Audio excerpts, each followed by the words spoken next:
आज मैं आपके लिए जेईई मेंस का सबसे कॉम्प्लिकेटेड टॉपिक लेके आया हूं, जिसको बच्चे पढ़ना पसंद नहीं करते हैं, ना ही टीचर पढ़ाना पसंद करते हैं, जिसका नाम है श्रोडिंगर इक्वेशन। और भाई साहब रेडियल प्रोबेबिलिटी फंक्शन कर्व है ना। क्वेश्चन तो भाई पूछे जाते हैं, मगर बच्चे नहीं करते हैं। क्वेश्चन तो वो पूछेगा, मगर बच्चे जो हैं इसे अवॉइड मार देते हैं। जैसे ही श्रोडिंगर का नाम आता है, बच्चा कहता है सर ये तो मैं छोड़ दूंगा। जैसे रेडियल प्रोबेबिलिटी वर्ड आता है, बच्चा कहता है सर ये क्वेश्चन तो मेरे से सॉल्व ही नहीं होते हैं। तो बेटा आज के इस छोटे से लेक्चर में हम लोग समझने वाले हैं कि हमारी श्रोडिंगर इक्वेशन क्या है और हम लोग इससे किस तरह से रेडियल प्रोबेबिलिटी फंक्शन या साई स्क्वायर के ग्राफ ड्रा करने वाले हैं, है ना। बहुत से बच्चों को बता दिया गया, रट लो भैया कि एस ऑर्बिटल का होगा तो ऐसा ग्राफ बनेगा, पी ऑर्बिटल का होगा तो ऐसा बनेगा। क्यों बनेगा? तो कुछ एग्जाम्पल समझाऊंगा, कुछ इक्वेशन समझाऊंगा, तब जाके वो बातें आपके दिमाग में घुसेंगी। तो चालू करते हैं अपना आज का लेक्चर। सबसे पहला पॉइंट हमारे पास जो श्रोडिंगर भाई साहब दे गए थे, श्रोडिंगर भाई साहब, तो श्रोडिंगर ने क्या कहा था, मैंने एक इक्वेशन दी, ठीक है। श्रोडिंगर ने एक इक्वेशन दी जो कुछ इस तरह से थी मेरे पास, डेबर टू साई अपॉन डेबर एक्स टू। देखने में बड़ी है मगर है बहुत आसान। डेबर टू साई अपॉन डेबर वाई टू प्लस क्या होता है बच्चा, डेबर टू साई अपॉन डेबर जेड टू प्लस का होता है 8 पाई स्क्वायर एम अपॉन में होता है एच स्क्वायर और फिर होता है मेरे पास E minus V psi is equal to 0, ठीक है। ये इक्वेशन भाई साहब श्रोडिंगर देगा। बच्चा इक्वेशन देख के घबरा जाता है, जबकि इसको हम लोगों को अप्लाई भी नहीं करना है, इसको हम लोगों को देखना भी नहीं है, ठीक है। इस इक्वेशन में कुछ बातें समझ लेते हैं। हमारे पास जो साई होता है बच्चा, साई को हम लोग बोलते हैं वेव फंक्शन। क्या होता है बताऊंगा अभी, ठीक है ना। ई क्या होता है बेटा, ई हमारे पास होता है total energy of the particle, और जो V होता है हमारे पास होता है बेटा पोटेंशियल एनर्जी, ठीक है। अब इनसे आपसे क्वेश्चन नहीं पूछेगा, वो तो ऑलरेडी हेडविग स्पेक्ट्रम के क्वेश्चन बन जाएंगे, मगर आपसे वेव फंक्शन से रिलेटेड क्वेश्चन पूछेगा। तो समझते हैं भाई साहब वेव फंक्शन क्या होता है, ठीक है। कोई पार्टिकल है, वो कैसा मूवमेंट कर रहा है। मान लो किसी पार्टिकल का मूवमेंट हमारे पास इस तरह से चल रहा है, ठीक है ना। हम बोलेंगे भाई सर ये कॉस का फंक्शन फॉलो कर रहा है, ठीक है, क्योंकि cos 0 की वैल्यू वहां 1, ठीक है। अगर कोई पार्टिकल आपका इस तरह से चल रहा है तो मैं बोलूंगा सर ये साइन का फंक्शन फॉलो कर रहा है। तो कहना क्या चाह रहा हूं, कहना ये चाह रहा हूं कि आपके पास जो वेव फंक्शन है, जिस तरह से हम लोगों की कुंडली देखते हैं आदमी बता देता है भाई ऐसा ऐसा फ्यूचर रहेगा, मगर उसी तरह से किसी पार्टिकल की अगर कुंडली पढ़नी है ना बेटा, किसी पार्टिकल की अगर कुंडली पढ़नी है तो आपको पहले पढ़ना पड़ेगा वेव फंक्शन, जो कि उसके ग्राफ के बारे में हमें जानकारी देता है। मतलब वेव फंक्शन कुछ नहीं है, केवल आपको ग्राफ के बारे में डिटेल देगा, ठीक है। केवल ग्राफ कैसा बनने वाला है, साइन टाइप का बनने वाला है या कॉस वाले डी वाले की, तो वो बात भी नहीं करता, केवल साइन और कॉस वाले यानी एस और पी ऑर्बिटल्स के ग्राफ की ही बात करता है, ठीक है। बात समझ में आ रही है? चलो हम लोग नेक्स्ट बढ़ते हैं, आगे देखते हैं हमारे पास क्या है। अब श्रोडिंगर ने क्या बताया, देखो श्रोडिंगर इक्वेशन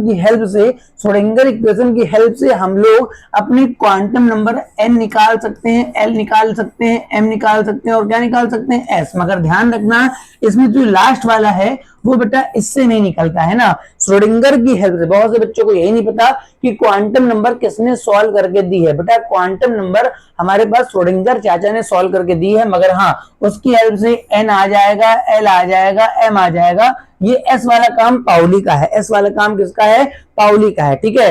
अब श्रोडिंगर इक्वेशन होगी हमारे पास, ये बात समझ में आ गई कि इससे हम लोग सॉल्व तो बेटा सब कुछ कर सकते हैं, मगर मैं तुम्हारे मतलब की बात बता रहा हूं, तो तुम्हें रोटेशनल मोशन थोड़ा समझाने बैठ जाऊंगा, ठीक है। तो हम लोग ये सब क्वांटम नंबर से, मगर ध्यान रखना कि n l m s नहीं निकाल पाते, ठीक है ना। अच्छा, इनके अकॉर्डिंग हमारे पास अगर कोई पार्टिकल है तो वो अलोंग x जा सकता है, कोई पार्टिकल है तो बेटा वो अलोंग y जा सकता है, कोई पार्टिकल है तो वो अलोंग जेड जा सकता है, ठीक है। तो आपने अगर श्रोडिंगर इक्वेशन देखी थी तो वहां लिखा था psi is the function of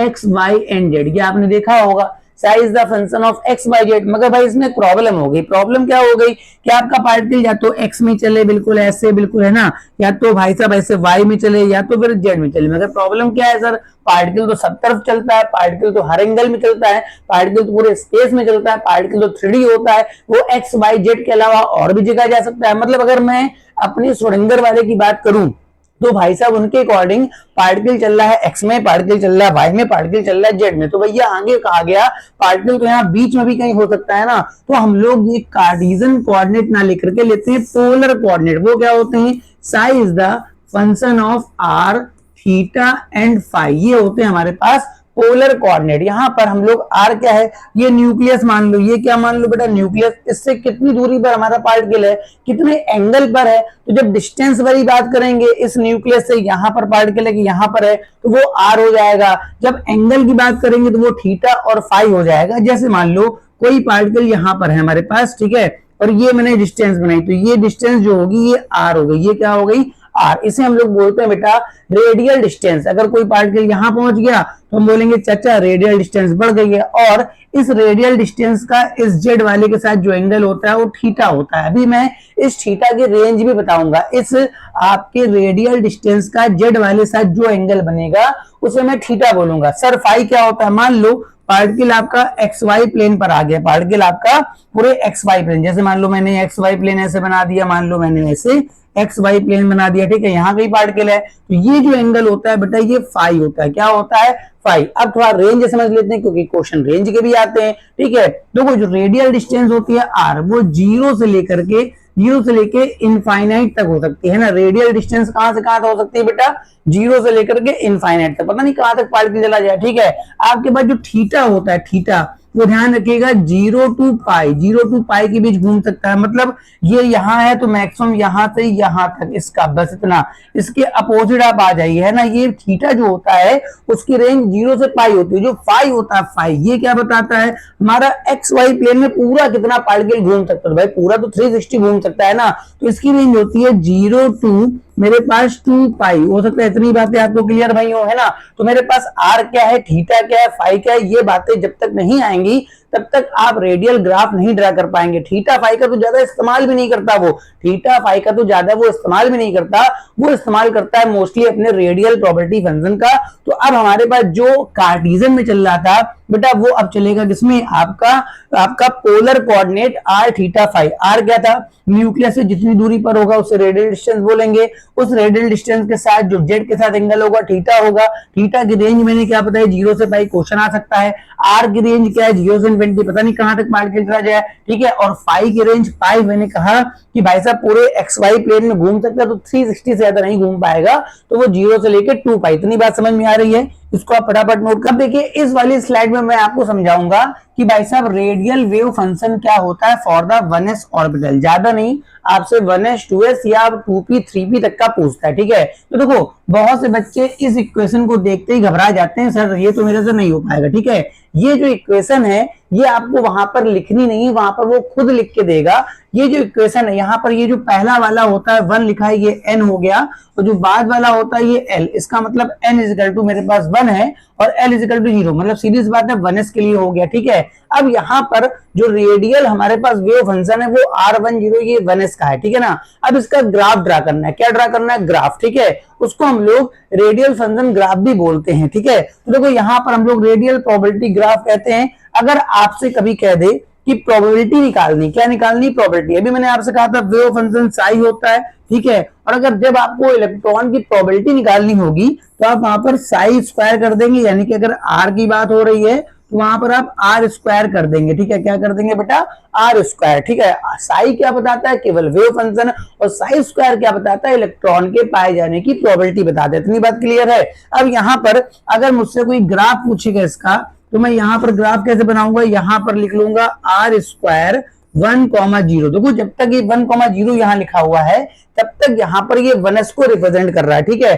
अच्छा इसमें जरा बताओ वेरिएबल क्वांटिटी का है, ये जो a नॉट, ये तो बोर रेडियस कांस्टेंट वैल्यू है, तो पूरा आपका वेरिएबल जो है वो r अपॉन a नॉट है। पूरा क्या है, r अपॉन a नॉट। तो ग्राफ होता है r अपॉन a नॉट के बीच। तो बहुत सारे बच्चों को तो यही रटा दिया जाता है कि r अपॉन a नॉट के बीच ग्राफ ड्रा करना है, क्योंकि सीधी सी बात है जब तक आपको ये इक्वेशन नहीं पता होगी तब तक आप ग्राफ नहीं कर पाएंगे। अब ये ग्राफ दिख रहा होगा e की पावर माइनस एक्स, अगर मैं इसको x मान लूं तो e की पावर माइनस एक्स का जो कि इस तरह से आपका ग्राफ जाने वाला है। उतनी बात समझ में आ रही है। मतलब कुल मिला के ये जो ग्राफ हो गया ये भाई साहब किसके लिए हो गया, 1s के लिए हो गया। आप देख सकते हैं कि ये लाइन कहीं पर भी इसमें कहीं टच नहीं हो रही है, इसका मतलब 1s में हमारे जो नोड होते हैं, 1s में हमारे पास जो नोड होते हैं वो हमारे पास कितने आते हैं, 0 आते हैं। ठीक है, 1s के लिए आपको बताया गया होगा नंबर ऑफ नोड्स बेटा कितने होते हैं, 0। आप इसको बनाइए, फिर मैं इसके बाद 1s के बाद 2s का समझाता हूँ, कुछ ग्राफ समझाऊंगा, फिर इनके क्वेश्चन लगवाऊंगा PYQ, तब जाके आपको पूरी बात क्लियर होगी।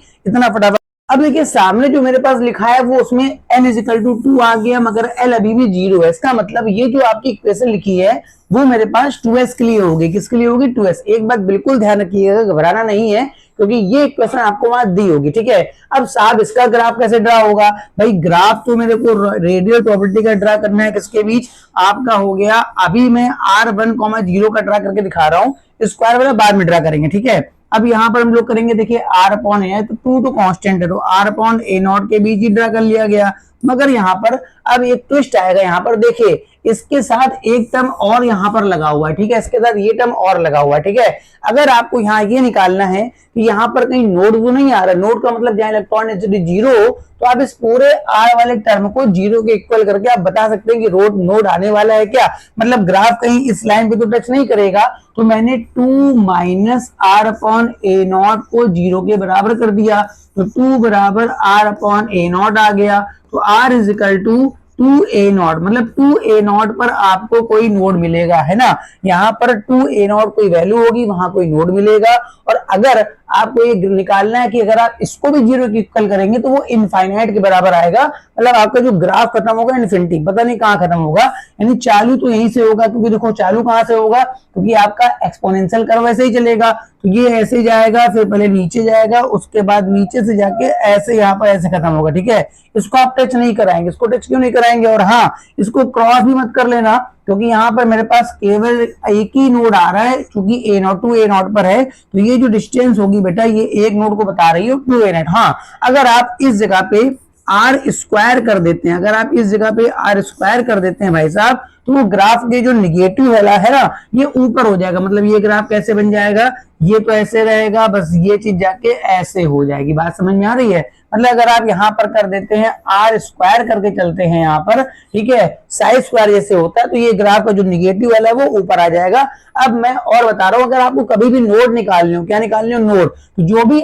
r वाले टर्म्स होंगे उसको पूरा इक्वल टू 0 कर देना। ठीक है, इसको 0 करा, अगर मैं इसको 0 के इक्वल करूंगा ना तो इनफाइनाइट वैल्यू आएगी, जो कि आगे भैया पता नहीं कहां, इसको टच भी कभी मत कराना, लास्ट वाला जो पोर्शन होगा वो कभी भी टच नहीं होगा। इसको बनाइए, फिर मैं एक ग्राफ से आपकी बिल्कुल आंखें खुल जाएंगी कि बिल्कुल आपके जो ग्राफ है वो कैसे होंगे, बता रहा हूं। ठीक है, अब पहले बताओ, यहाँ लिखा है n is equal to 2 l is equal to 1, यानी कि ये जो ग्राफ है ये 2p का है। ठीक है भाई साहब, अभी तक जो ग्राफ चल रहे थे वो किसके चल रहे थे, 1s वाले के चल रहे थे, मगर अब 2p वाला आ गया। ठीक है, चलो भाई मेरे उसको ग्राफ ड्रा करना है, मैंने यहाँ पर लिख दिया कि r अपॉन a नॉट हो गया, ये r अपॉन a नॉट, और ये मैंने लिख दिया r2,1। ठीक, ये ग्राफ कैसे चालू होगा, देखो सबसे पहले तो यहाँ पर r की वैल्यू 0 होगी। अभी तक इसके पहले अगर मैं आपको दिखाऊं, इसके पहले अगर दिखाऊं तो इसमें देखिए अलग से कहीं पर कोई टर्म r का नहीं था। देखो s वाले में अलग से कोई टर्म r का नहीं होता, मगर यहाँ देखिए ध्यान से, इस वाले में एक टर्म r का भी साथ में लग गया। अब ये बताओ, जब r मैं 0 लगाऊंगा, मेरे को ये बताओ, जब r 0 लगाऊंगा तो 0 लगते ही पूरी वैल्यू 0 हो जाएगी, मगर ग्राफ, यानी कि इसका मतलब ये ग्राफ यहां से स्टार्ट होगा। मतलब आपके पास जितने भी p ऑर्बिटल्स वाले हैं, जो p ऑर्बिटल्स वाले हैं वो साइन का ग्राफ फॉलो करेंगे। कुछ लोग उसको रट के चले जाते हैं। हाँ, इसके पहले देखिए, ये मेरे पास s का था जो कि ऊपर से चालू हो रहा है, ऊपर से चालू होने का मतलब ये कॉस टाइप का ग्राफ होगा। तभी लोग बोलते हैं कि जो s वाला होता है, क्योंकि s वाले में कोई अलग से r नहीं होता। अगर मल्टीप्लाई में यहाँ भी सिंगल r होता तो जैसे मैं 0 पुटअप करता पूरा 0 हो जाता, और 0 होते वो साइन का ग्राफ फॉलो कर लेता है, जो कि p वाले में होता है। ठीक है ना, अब p वाले में देखो यहाँ पर क्या होगा, जब p वाले में ये वैल्यू r होगी, देखिए जब r होगा तो जैसे मैं r 0 लगाऊंगा तो भैया पूरी वैल्यू तो 0 हो जाएगी ना, यानी ये ग्राफ यहां से चालू होगा। जब ये ग्राफ यहां चालू होगा तो आपका जो ग्राफ फॉलो होगा वो आपका साइन वाला फॉलो होगा, कॉस वाला फॉलो नहीं होगा। तो एक तो ये 0 में हो गया, एक तो ये 0 में हो गया, इसके अलावा कोई r है नहीं। जब इसको 0 करूंगा तो वो इनफाइनाइट वैल्यू आ जाएगी, यानी सीधी सी बात है, सिंपल ग्राफ ऐसे जाना है। यानी यहां पर भी आपको ये मिलाना नहीं, टच ना करिएगा, ध्यान रखिएगा, क्योंकि ग्राफ आपका इनफाइनाइट पे खत्म होगा। मतलब कुल मिला के यहाँ पर भी आपके जो नोड की संख्या होगी बच्चा वो 0 होगी। आपको भी पता होगा कि 2p में, अरे कौन से नोड की बात कर रहा हूँ, अरे रेडियल नोड की बात कर रहा हूँ। किसकी बात कर रहा हूँ, रेडियल नोड की, है ना। एंगुलर नोड तो अलग होते हैं, यहाँ तो रेडियल नोड समय डिस्टेंस के साथ जो नोड आते हैं बेटा वो रेडियल है, एंगुलर नोड तो पी में होगा, पी में एक एंगुलर नोड होता है, ठीक है। तो उम्मीद है कि आपको जब ये क्वेश्चन दिया जाएगा, मैं क्वेश्चन करवा रहा हूं, जब ये क्वेश्चन दिया जाएगा ना तो आपको एक क्वेश्चन लिख देगा और उसमें कई बार बस यही पूछा है इलेक्ट्रॉन डेंसिटी कहाँ ज्यादा है कहाँ कम है। जैसे देखिए इस पॉइंट पे इलेक्ट्रॉन डेंसिटी मैक्सिमम हो गई, यहाँ पर आपकी 0 हो गई, यहाँ पर कम हो गई, इस तरह से। या फिर अगर कोई ग्राफ अगर हाँ इसका स्क्वायर कर देंगे, अगर स्क्वायर करेंगे तो ये ग्राफ ऐसे रहेगा, थोड़ा सा ऊपर चला जाएगा, थोड़ा सा ऊपर चला जाएगा। इसका अगर स्क्वायर करेंगे तो इसकी जो हाइट है थोड़ी सी बढ़ जाएगी और कोई फर्क यहाँ पर नहीं पड़ने वाला, और कोई फर्क यहाँ पर नहीं पड़ने वाला। और ये जो बताता है वो क्वांटम नंबर बताता है। क्या बताता है बेटा? Quantum number. अब मैं 3-4 क्वेश्चन सॉल्व कराऊंगा जो आपके जेईई मेंस के पीवाईक्यू हैं और भाई साहब पेपर में आते रहते हैं। बच्चा केवल इस बात से घबरा जाता है कि ये इक्वेशन का मतलब क्या है। लास्ट पॉइंट और समझ लेते हैं कि अगर हमको टोटल लोड निकालने तो कैसे निकलेंगे, अगर रेडियल निकालना तो कैसे निकलेगा और एंगुलर निकालना तो कैसे निकलेगा, ठीक है ना। तो अगर हमको निकालना है रेडियल लोड, अगर हमको क्या निकालना है रेडियल लोड किसी ऑर्बिटल का, तो उसका फॉर्मूला तो अब तक आप रट ही चुके होंगे, n-l-1। ये किसका फॉर्मूला होता है? रेडियल लोड का। आपको nl वहां गिवन होगा, आप निकाल लेंगे, ठीक है। अगर आपको एंगुलर नोड निकालना है, एंगुलर नोड निकालना है आपको, उसका फॉर्मूला सिंपल सा l होता है, मतलब जो l की वैल्यू होती है ना वो एंगुलर नोड। चलो भाई टोटल नोड बता दो कैसे आ जाएगा टोटल नोड, ये सब तो आप लोग रट के बैठे होंगे, कोई दिक्कत नहीं। अरे भाई दोनों को जोड़ दो, जोड़ोगे तो ये कट जाएगा। तो टोटल लोड की वैल्यू आती है n-1, ठीक है ना। अगर आपको रेडियल लोड निकालने तो फॉर्मूला ये होता है, एंगुलर लोड निकालना फॉर्मूला ये होता है, टोटल में जोड़ दीजिए, काम खत्म, एल कैंसिल आउट। तो ये मतलब कुल मिलाकर अगर आपको n और l पता हो ना तो आप बड़े आराम से निकाल लेंगे। अब मैं अपने क्वेश्चंस की तरफ जाता हूं और ये सारे क्वेश्चन जो भी मैं कराऊंगा और जेईई मेंस पीवाईक्यू के हैं, बहुत अच्छे क्वेश्चन हैं। बच्चा छोड़ के आता है, मुझसे गारंटी लूं बच्चा छोड़ के आता है क्योंकि उसको श्रोडिंगर इक्वेशन समझ में ही नहीं आती। बना लीजिए। अब देखिए ये क्वेश्चन भाई साहब आपके जेईई मेंस के एग्जाम में पूछा गया, ये क्वेश्चन भाई साहब आपके जेईई मेंस के एग्जाम में पूछा गया। देखिए क्वेश्चन क्या लिखा है जरा पढ़ लेते हैं हम लोग इसको, जरा क्वेश्चन क्या लिखा है हम लोग देख लेते हैं यहाँ पर, ठीक है। लिखा था graph below shows the relationship between Sai square, वो देखो भैया साई स्क्वायर दे रखा है, ठीक है, इलेक्ट्रॉन प्रोबेबिलिटी वाला है, एंड आर का मतलब रेडियल डिस्टेंस। चाचा रेडियल का ही क्वेश्चन आता है, एंगुलर का नहीं आता, एंगुलर का आएगा तो कर भी ना पाओगे, ठीक है। For a certain atomic orbital, आपको बताना कि ये जो ग्राफ दे रखा है ना भाई साहब वो किसका है। तो पहले बता दो ये जो ग्राफ बना है इसमें नोड बताओ कितने हैं, बताओ। एक नोड मेरे को यहाँ देखो मिल रहा है, ठीक है। पहली बात तो एक चीज और देख लो, ये ग्राफ पहले बताओ ये कॉस का है कि साइन का, पहले बताओ ये ग्राफ किसका है, क्रॉस का है कि साइन का। तो साफ दिख रहा है कि यहाँ से स्टार्ट हो रहा है ना, यहाँ से स्टार्ट हो रहा है ना, मतलब ये जो ग्राफ है ये आपका किसका हो गया, क्रॉस का हो गया। किसका हो गया? क्रॉस का। क्रॉस वाले कौन फॉलो करते हैं? S orbital. कौन सा फॉलो करते हैं? एस। मतलब कुल मिला के इस ऑप्शन को तो मैं काट दूंगा, है ना। अब बचा 3s 2s 1s, ठीक है। 2p मैंने क्यों काट दिया? क्योंकि जो p वाला होता है वो साइन का ग्राफ होता है, साइन का ग्राफ ऑरिजिन से स्टार्ट होता है, ठीक है।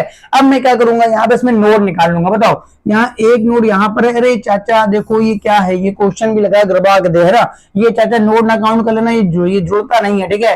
एक यहाँ पर टोटल ये नोड नहीं होता, ये बता रहे इलेक्ट्रॉन डेंसिटी खत्म हो रही है यहाँ पर, ठीक है। टोटल नोड 2 है, टोटल नोड मेरे पास रेडियल नोड 2 है भैया। 3s में निकाल के देख लो, 3s में निकाल के देख लो, बताओ 3s। टोटल नोड का फॉर्मूला क्या होता है? टोटल नोड क्या, रेडियल नोड का फॉर्मूला क्या होता है? n-l-1, n हो गया 3 -0 -1 भैया 2 आ गया, काम खत्म। आपका पहला ही आंसर बिल्कुल सही है, पहला ही आंसर बिल्कुल सही है, ठीक है। चलो आगे बढ़ लेते हैं, ठीक है। देखो ये क्वेश्चन थोड़ा सा वाइटनेस थोड़ा सा कम दिख रहा होगा, मैं बता दूं क्या करना है। बताना है कि इस वाले वेव फंक्शन में आपका किस डिस्टेंस पे रेडियल नोड आएगा, आपको बताना है किस डिस्टेंस पर आपका रेडियल नोड। ये सब बकवास दिया हटा दो, कोई काम का नहीं है। ये जो ई की पावर है बकवास है, कोई काम का नहीं है। केवल इस अगर ई की पावर वाले को 0 करोगे इन्फिनिटी आ जाएगा, ठीक है। इस वाली वैल्यू को आप 0 कर दीजिए, मतलब 2 minus r upon a naught की वैल्यू को मैं 0 कर दूंगा, तो 2 बराबर हो जाएगा आर अपॉन ए नॉट। तो r is equal to answer होगा 2a0। मतलब जब भी कभी रेडियल नोड निकालने के लिए आएगा तो आर वाले जो भी टर्म होंगे उनको आप 0 के इक्वल कर देंगे, और जैसे ही 0 के इक्वल करेंगे चाचा वैसे ही आपका पता लग जाएगा कितने डिस्टेंस में नोड आएगा। इसको छोड़ देना क्योंकि ये वैल्यू इन्फिनिटी देगी, और बाकी और अगर आर वाले टर्म है उनको भी 0 कर देना, क्योंकि अगर जितने ज्यादा नोड होंगे उतने आपके आर के टर्म वहां पर बढ़ेंगे, ठीक है। तो उम्मीद है कि अगर आपको ये रेडियल नोड का लेक्चर समझ में आया होगा तो इसे लाइक कर दो। अगर इस तरह के और भी शॉर्ट आप वीडियो चाहिए चैनल को सब्सक्राइब कर लो। Thank you for watching.